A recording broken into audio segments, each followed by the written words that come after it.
Are you looking to get into the wonderful world of sewing projectors? Well, today we're going to go through the tools that you need to use a sewing projector. Hi, I'm Christina, and I love to digitally apparel pattern, creating unique pieces of wearable art. And when I got my first projector and was able to project my pattern directly onto my fabric instead of having to print out a ton of pages and cut them out and tape them together, I was so excited, and I want you to be as excited. So we're going to dive into those tools that are essential for sewing with a projector. Let's go. The first tool you need is obviously the projector, because if you don't have a projector, then, well, you can't use it. So I currently use the vankyo 470 Pro, and I have really enjoyed this projector. If you're interested in a review of it, you can definitely check it out here.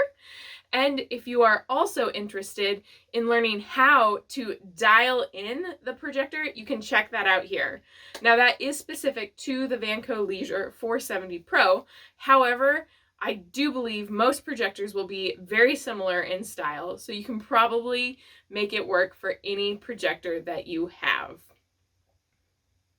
There is a new system out called Ditto, and I have not done a lot of research on it or explored it much, and I look forward to exploring that sewing projector company as well later. But I've heard or seen a lot of great things on social media, so that's also an option, but I don't know much about it. Next, you're going to need a computer or laptop. That way you can have your sewing pattern on the computer or laptop and then connect it via a cable, which is the third thing that you definitely need. So, things to consider to connect your laptop to your projector. If you have your projector on the ceiling and is projecting down onto your table or floor, you also have to consider how far up your ceiling is.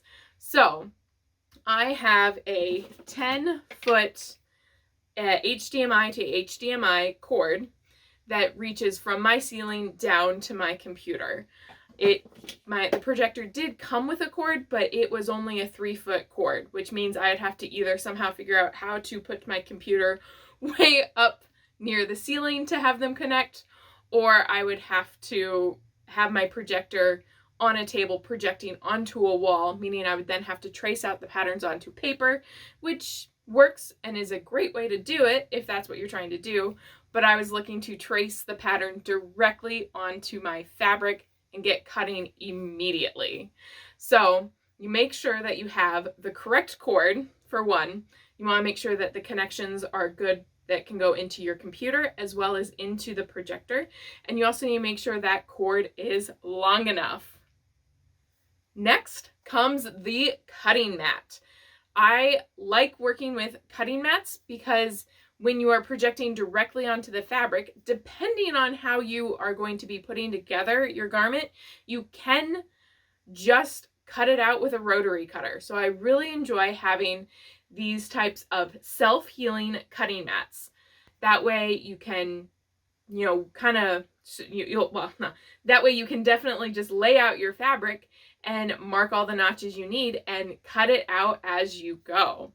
There are many different types of self-healing mats out there on the market, and I want to make sure to give you a few tips of what I have found have been very useful for me. So I currently have a very large 44 by 94, I believe, mat, and it is the clear kind. So when I'm projecting onto it, it is actually not as clear as it would be with a solid cutting mat or a solid color cutting mat. I have the smaller self-healing cutting mats that I've bought at Joann's that are only like a yard by 24 inches. So they're much smaller. So there's much smaller pieces that you can cut out on it. You can't cut a full pair of pants out on it. Let's just give that as an example. But I do find that I can dial in and crisp up the projection onto that mat better than I can onto the mat that is clear but is larger and almost the right size for my projector. So it's those things you have to consider in what you're going to buy. It's important to consider them like this because when you're buying a mat that is 44 by 90, it is a pricey investment. So you want to make sure that you get the one that's going to work for you for the longest, because nobody wants to spend $200 and find out, oh, it's not going to work. So definitely double check what you want to do with the mat. Now, you may be the type of person who doesn't want to use a mat and a rotary cutter, and all you will want to do is use scissors. Then you are golden and you can skip the cutting mat altogether.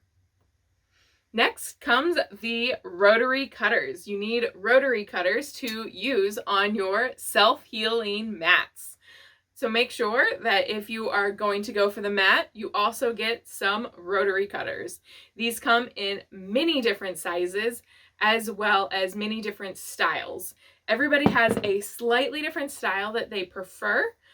They're not too expensive, so I find buying a couple different styles to see which one works for you is a great way to go. Don't forget to get those extra blades, because depending on the fabric that you use, or if you accidentally nick something, they can get dull.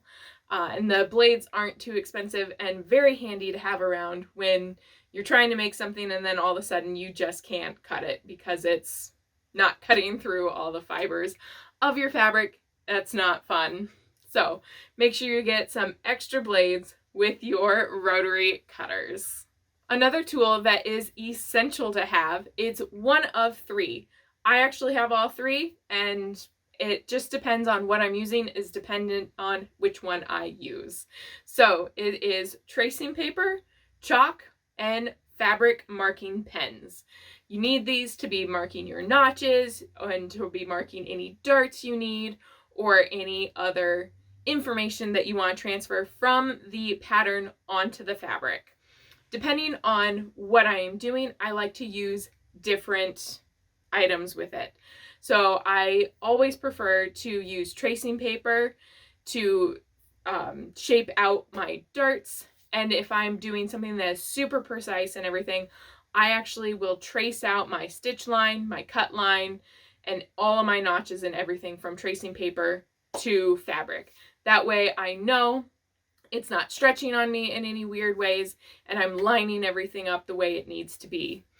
I love my tracing paper. I'm one of those people who always recommends tracing paper to transfer those things. It's always much more exact, and it's getting it right where you want it to be instead of trying to fold stuff back and go through your trace or go through the tissue paper, which when you're projecting your pattern is not a problem. You can just chalk it out.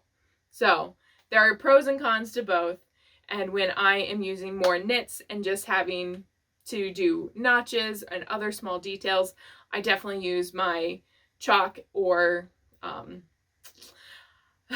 fabric marker over my tracing paper. But I do love my tracing paper. So to go with the tracing paper, you definitely need a tracing wheel.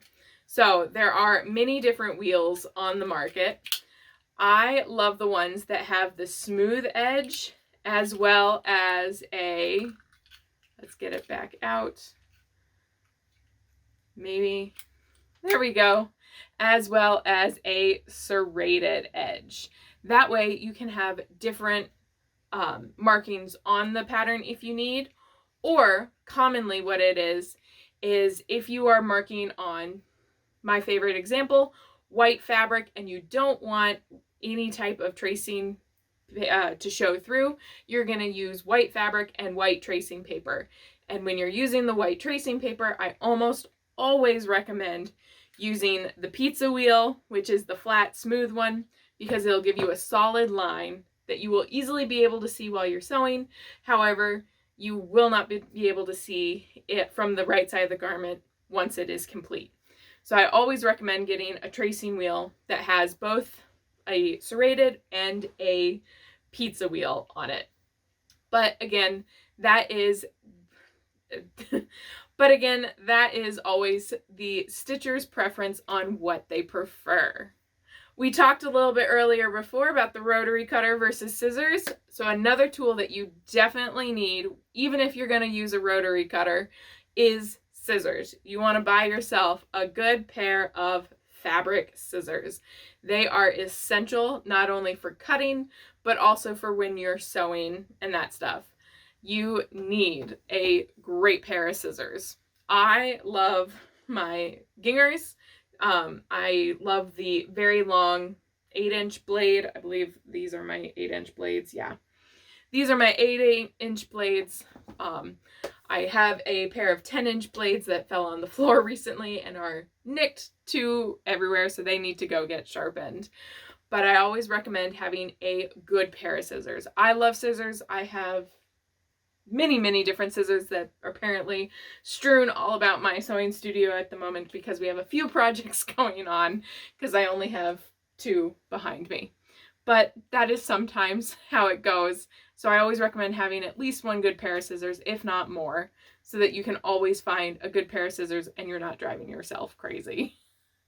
The next tool that I highly recommend is a ruler. Now, I definitely recommend getting 2 different types of rulers. I like to have the hard plastic quilting ruler. So if you're doing any straight lines, you can place this down and rotary cut your straight line with no problems, and you won't cut into this ruler at all. I also recommend getting a see-through ruler that has the bend and shape to it so that you can do some measurements if you need to. This one also has, if you can see it, I think you can, different guidelines. So for 1.5 inches, it goes by 1/8 of an inch, and then you have your 1/2 inch ruler up at the very top for that last bit. And I find these rulers are super helpful when you're patterning, and I found them to be very useful when I've been using my projector and wanting to adjust just a little bit or wanting to change something. Most of it I do on the computer, but having this type of ruler on there is helpful as well. Another essential thing that you need when you are using a projector with sewing patterns is the PDF sewing pattern. There are so many different PDF sewing patterns out there that you can use. And if you're interested, you can definitely start creating your own PDF sewing patterns in Adobe Illustrator. I love doing it that way. It's a fast and easy way to get started with digital apparel patterning. And if you're interested, make sure you grab this Key Commands, this free guide that I have here. It will help you get started. So you know which tools you'll be using in Adobe Illustrator to create your patterns. And if you're interested, definitely make sure to check out Etsy because there are so many different projector sewing patterns there. You will find something that you love. I am sure of it. And finally, the last thing that you definitely need is the fabric that you are wanting to cut out. So whether it is stretch or woven, crazy pattern, or plain, you definitely need some sort of fabric so that you can create your next masterpiece. And there you have it. Those are the essential tools you need to have to use a projector to create your sewing patterns.